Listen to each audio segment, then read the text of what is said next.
Here is the pyramid that every 7 and 8 figure business owner masters while everyone else stays stuck. Now, this pyramid that I'm going to show you here in just a second has been called many different things by many different people over the last century or so, and maybe even beyond that. I happen to call it the soul, brain, and skills blueprint, which you're going to see why here in just a second. I call it that. And it goes far beyond just what strategy do I do on social media, or, how do I create more sales? And we're going to go over some of that because it is important. It is needed if you're trying to create a successful business. But there are some fundamental, foundational principles that every single successful business owner that is doing really well, that's actually building a company that's serving and changing lives, has mastered. And it's very important to grasp this concept. Because I remember like back in the day when I remember like 2000, maybe 14 or so, I was, green, trying to, brand new in the business after retiring from an 8 year long career. Not very long, right? But story for another day, I got electrocuted and I developed a new passion into like business and helping people and stuff. I started this gym, right? And I was so focused on like, what the heck do I do? And over time, I realized that, like, thankfully, I had really good mentors and I had a lot of positive people in my life that were able to expose me to some of what I'm about to walk you through today. It's like why this Facebook ad strategy wasn't working. What do I do? Why I was going to networking events but wasn't getting any people coming to me. Why I was, bringing in clients but I wasn't able to keep them. There's so many things that I didn't know, and I was like, why? Because a lot of us have this mindset of, if I do these actions, right? This person said to do this thing, do this workout plan, follow this diet, follow this content strategy. I should have the results, and now I'm going to finally become successful, right? I'm finally going to be. And the actual truth is, and we all know this, right? You know this to be true, is that if we be the person first, right? We're taking on the right beliefs, right? We have the right thinking, the right character traits. We're developing the right skills, and then we start to do the actual work. We're following the tactics and the strategies. Then we start to have the results, right? So it's be, do, have. And a lot of people do this backwards. And so let's walk through this principle, this strategy. I'm going to unpack this for you. We're going to start at the very bottom here, right? What most people do is they start at the top, right? They want to focus on what strategies and tactics should I be doing? And this is all necessary. We need all of these. But you could see how small this is. Now, I believe it was Tony Robbins who says success is 80% psychology, 20% skills and strategy. And I would agree. From my own experiences, I believe that's true. And so let's go ahead and start at the bottom, the soul. You want to look at the soul as like the heart of the matter, right? Your soul is going to be your nervous system and psychology. I remember I came out of being $45,000 in debt. I've shared this story before. I'm not going to share it again today, but I'll give you the context of it, to where I had attempted to franchise our gym, myself and an investor, and we put in a combined total of around 80,000. And in the midst of all of this, I went into debt, took out loans, credit card, like all kinds of stuff to try to make this dream become a reality. And it wasn't working. It was one setback after another setback, and I mean, it was brutal. It was a brutal learning lesson for me, thankfully, but it hurt during the time. And I remember being so stressed out, like I literally couldn't pay myself. I had a newborn child, my daughter Ava, who's now almost 8. She was just born at that during those days. And I remember just being so stressed out. I couldn't pay myself. I was like trying to keep my staff afloat. And I went years stressed. And then, fast forward into like 2020 or 2019, I actually launched our online coaching business. And around 2020, after about 6 months of running it, we were doing well. We were doing consistent 10, 15, $20,000 cash collected per month. Super high profit margins. I was like 95% profit margins because I didn't have a team. I just had an assistant on the team, so there wasn't much staff to pay. I had sold the gym, right? So finally, I was making money. I was able to get out of debt for the most part, and life was pretty good. I had finally had money for the first time in years, and I was able to support my family. It was amazing. But I remember feeling this constant stress, and like I was on the phone with one of my mentors, and I was like, "Hey," his name is Chris. I was like, "Chris, dude, why do I still feel stressed? Like I'm not in debt anymore. I'm finally making money." And I went years. I went like years without, like I went about 2 years without even being able to pay myself, right? And it was just so stressful. And he was like, dude, your nervous system is a wreck. I think he said it in a little bit of a better way, but pretty much around that. Like your nervous system's a hot mess. And at the time, my physiology, my nervous system was just it was destroyed.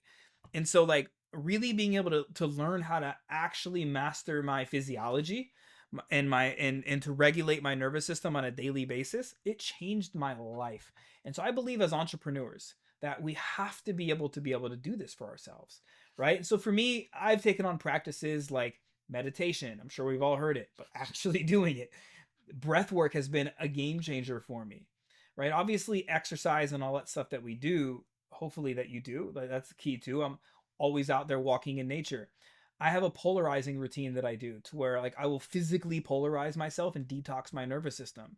It involves me jumping on a rebounder trampoline for about 10 to 15 minutes in the morning, and then I do nasal breathing, slow nasal breathing, and it helps me keep regulated. So there's multiple things that I do, but the key is for you is to learn how to master your biology, your physiology, how to regulate your nervous system. Because if you're on the computer all day, if you're under stress and you're constantly allowing yourself to go down on the emotional scale and to live there, it's really freaking hard for you to actually produce results.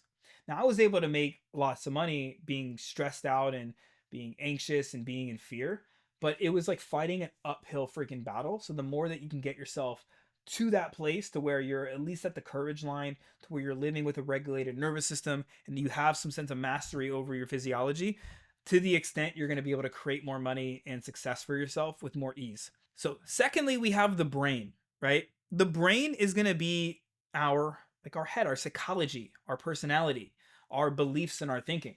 I'm sure you heard of the book, and it's called Think and Grow Rich. It's not called Do and Grow Rich. It's not called Backflip and Grow Rich. It's called Think and Grow Rich. And so what happens is, right, we have these thoughts, and you know this already, right? We have these thoughts, and our perpetual thinking creates these beliefs based off experiences that we've had, events that have occurred. We develop these beliefs. These beliefs start to compile, and they develop our identity and our personality. And so what we believe to be true around business, around making money, around signing up clients, around booking sales calls, around serving clients, around all of this stuff, you have certain beliefs right now. And those beliefs will cause a certain emotion, and those emotions will cause you to take an action or lack of an action, and those give you results which perpetuate the cycle. And so let's say right now that you're like, dude, signing clients seems really hard to me. There is a belief somewhere. It's around making money. It's around there's a limiting belief that you have, whether you consciously know it or not. And the most successful people in the world, they discover what these limiting beliefs are. And you may have many. Like I had many. I remember I developed a belief that kept me stuck around like 20 to 30K for a while, and I discovered it during a breathwork session, ironically. And there was this belief that I had because growing up, I watched my dad. He had a very successful company, and I watched this whole kind of collapse happen. Like he had a partnership gone bad, and like they went from like we had lots of money, I felt like, to like me being a 12-year-old child, hearing my parents fighting about money, getting into these like crazy arguments, and me just like sitting there listening, not knowing what to do. And, no fault of my parents. They're going through their own shit, they're going through their own crap. And so it's like, they had their own beliefs and their own things that were going on in life. You see what I'm saying? The cycle perpetuates. And I took on this belief subconsciously that if I grew too big, like my dad, that my business would crumble too. And when I discovered that belief, it was like a weight had been lifted, and all of a sudden I was able to scale my company um, past $100,000 per month. And there's still beliefs that I'm working on. I think we all will have to work on. So it's like finding what those beliefs are, and the easiest way to find like what limiting beliefs do you have that are holding you back, it's to look at your current circumstances. If you constantly have no money, like I used to make money and spend it because I had these beliefs that like I shouldn't have money and money was not good. And I knew that because every time I made money, I would spend it. So it's like I knew there was a belief there. And so looking at like if your bank account's empty, you probably have some limiting beliefs around money. If you like, no, no, no, my beliefs are good around money, but maybe you're like, I have a hard time booking calls. Maybe you believe sales is bad, but you're bothering people, right? So kind of figuring out, like sitting with these things, because like if you want to create true mastery and true success in your business, then you want to be able to uh, get rid of the limiting beliefs, let go of them, and you want to start to collect and get more empowering beliefs. Then we have skills, right? So skills are going to be, in habits too, are going to be things that you want to develop that are going to make you more money in business, at least, right? And so let's talk about skills and habits. There are just a handful, at least in at least the coaching industry, the coaching business, online business, that you have to learn if you want to make a lot of money, like high income skills. There's copywriting. And when I say copywriting, I don't just mean writing words. That's part of it. But I mean like how you actually communicate. At least this is my definition. How you communicate words in a way that takes strangers on the internet and turns them into people that want to buy your stuff. Right? So the better you can get at your messaging, saying the right words to the right way and the right people, and the better you can get at actually communicating those words in the written word and in the spoken word, like on video and things like that, the more money you'll make over time. It's been one of the skills to me, in my opinion, that has made me the most money. And this is why I heavily teach this inside of our in-demand coach inner circle and part of our client attraction system, like the mentorship programs that we have. Another skill is going to be creating offers and high ticket sales. So like you may be good at what you do. You may have like an awesome program. You may be a really good coach. I'm sure you are. But are you good at creating offers so that they're perceived valuable to the other person on the other side? Like for you to be able to create an offer that matches what the market actually wants and finds useful and valuable is absolutely key, right? It kind of goes back to communication and copywriting, and then knowing how to sell it. In a really good offer kind of sells itself, right? But you got to know how to create it so people perceive it as valuable, and you got to know how to actually sell it. Very key skill. You got to know how to coach people, right? Like I know we all are like, yeah, I'm a good coach, I'm a good trainer, I'm a good whatever. And that's probably true. But I've found that like I used to be like a mediocre coach, even though I thought I was good. And just being transparent with you, like I wish I can go back in time, but you can't. Like that's what you learn and you grow and you develop skills, right? And I know with like coaching, it's about getting in and being able to shift the way people think, right? Why do people not get results? Because they're not thinking the way they need to think, right? So we have to be able to go in there and we have to shift how people actually think. We have to help them shift their beliefs. We have to like get down and dirty, right? Like in the new X-Men and Deadpool movie, Xavier's sister, spoiler alert, is Xavier's sister, right? Digs her hand like into people's heads and then she can read their mind. In a less gruesome way, we have to like we have to dig into people's brains and help them change their beliefs and help them change their thinking so that they could take better actions and get the results that they're hiring you for, right? That to me is good coaching and building relationships with people over time. And then we have things like leadership and delegation, like learning how to actually create SOPs, simple SOPs that you can hand off to a virtual assistant or, to a video editor or to an assistant coach or whatever. You have to learn how to actually lead people and how to delegate things. It is a skill. I can tell you, man, whew, that is one of the hardest skills for me, at least. It took me a long time to like truly grasp and learn this. And I've had teams of like 9 to 10 people at one point. Man, I was like a very mediocre leader and I was very mediocre at delegating. But to the extent that you can learn how to delegate is the extent that you can like have true freedom in a business. And then, of course, there's like traits that you want to develop and habits. So, like the trait of focus, learning how to like focus on one offer, one avatar, one channel, one project, one business, and say no to new shiny objects or distractions that pop up. Consistency, being able to continue to do the boring things despite them being boring and frustrating, right? Business is boring and you're going to get frustrated when you're not good at something. And that's why you have to learn skills. And then, of course, optimism. You gotta learn to like look at what's going right, not what's going wrong all the time. Yeah, we want to look at what's going wrong, and this is why we want to track KPIs, key performance indicators, so we could see where the bottleneck is, so we could focus on fixing it. But we want to also see what's going. We want to train our mind to see what's going right, so we can actually stay at a higher vibration, a higher frequency. And then of course there's like habits, right? So for me, I've deleted like Facebook and Instagram and all these apps off my phone, right? And it kind of forces me to get good at delegating and having my virtual assistant be able to post for me. I write the content and then just post. I've created habits around like when I wake up, my workouts. I make sure my step count. I track my finances every single day. I track my finances in a software called Monarch.com. And so finding what habits are going to support your growth, right? I spend about 90 minutes to 3 hours a day typically working on projects or deep work type stuff. you know Setting boundaries, all of this stuff matters in this category, right? Like, I'm not sitting there glued to my phone all day, like checking social media or looking at, responding to clients. I have time blocks where I'm on social media. I have time blocks when I'm serving clients. I have days when I'm on calls with people. So it's setting the right habit, setting the right boundaries, and starting to develop the right skill sets so that you're able to actually grow a business, right? And then lastly here, we have blueprint. This is the strategies and the tactics. Okay, this is what most people focus on, right? If you help people lose weight, what do I eat? What's the right meal plan? It's like, what? No, yeah, that's important, right? But like, let's like figure out how to develop the right habits so you can, But the same thing is true as for us as business owners. It's like, what's the latest Instagram strategy? Should I post this reel or should I, It's like, yes, it's like there's a small level of, but it's minuscule in comparison to this other stuff.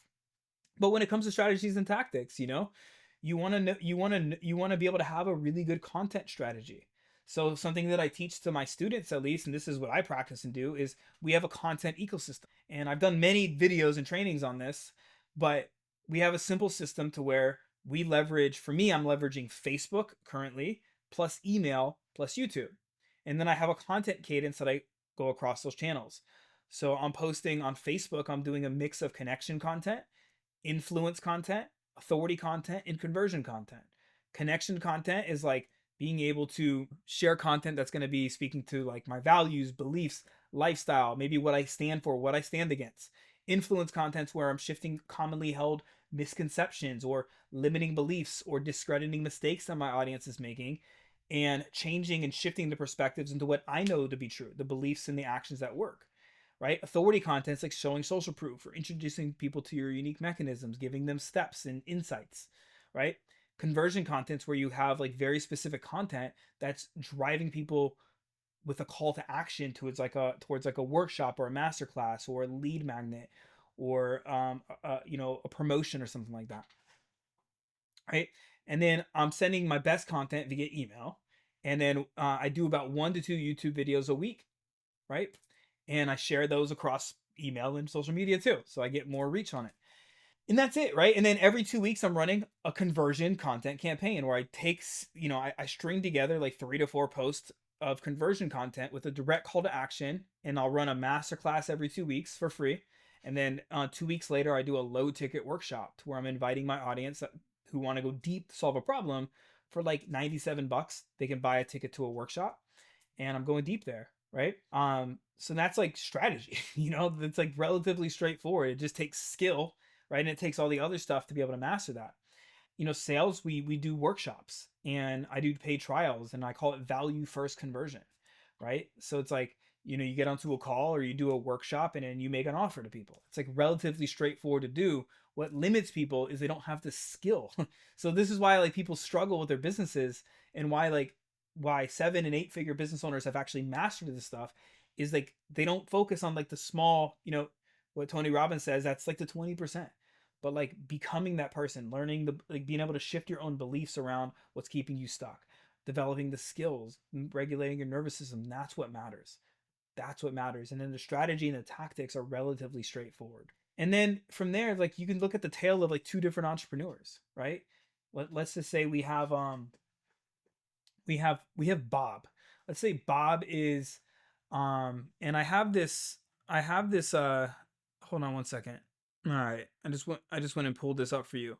So there's this map of consciousness by David R. Hawkins, right? And so to kind of put a bow into this whole video here, these are like the common and emotional vibrations that people are living in, right? And so most of the world is living down here. They're in shame, they're in guilt, they might be in apathy or grief or fear, desire, anger, and pride. Maybe you can recognize when you've been in one of these emotions, or maybe you're in one of these emotions now. And then we have at the very top, in the polar opposite, we have like enlightenment, peace, love, and reason, things like that, right? What I'm always trying to get people to is the courage line. I call it the courage line, right? Because it's like the courage and there's a line. And so courage or neutral or willingness or acceptance. Like if you're in reason and integrity, this is a really good place to live. And so if you imagine two entrepreneurs, right? We'll call this is what I we'll call it not Bob but John. So say John's posting content, he's being inauthentic, inconsistent, he's hurried, he's unprepared, he talks about pet peeves, and then his DMs are very scarcity driven, inconsistent. He's a taker. He's frustrated. His clients, he overpromises and underdelivers. He has no boundaries. He cancels calls. He's focusing on money only. His relationships, he's a taker, irritated, and annoyed. You can see John's probably living down here. Poor John, right? We've all been John at one point of our lives, I'm sure. And then on the other side, we have Sarah, right? Sarah's content is vulnerable. She's authentic. She's consistent. She's generous, she's polarizing, not about pet peeves, but she's just polarizing her audience. And then her DMs, she's detached, she's just there to serve, she's consistent, she's having fun with it, right? She's caring. Her client, she over delivers, she has clear boundaries she set, she raises standards, right? She makes you raise your challenge, she challenges you, right, to be better. Her relationships are reciprocal, she's giving and she's trusting, right? You could see Sarah, she might not, like, I don't think any of us are in enlightenment, but she's living up here. She's living in like reason and love. She's maybe even a little bit lower, like in acceptingness or willingness. And, who do you think is going to get better results? Right. And so I want you to think, and this is a question that I learned from a mentor that he learned from somebody named Brooke Castillo, who's one of the top life coaches in the world. And it's like, what is the core emotion fueling your work? Like, I want you to write that down. Like, what is that core emotion fueling your work?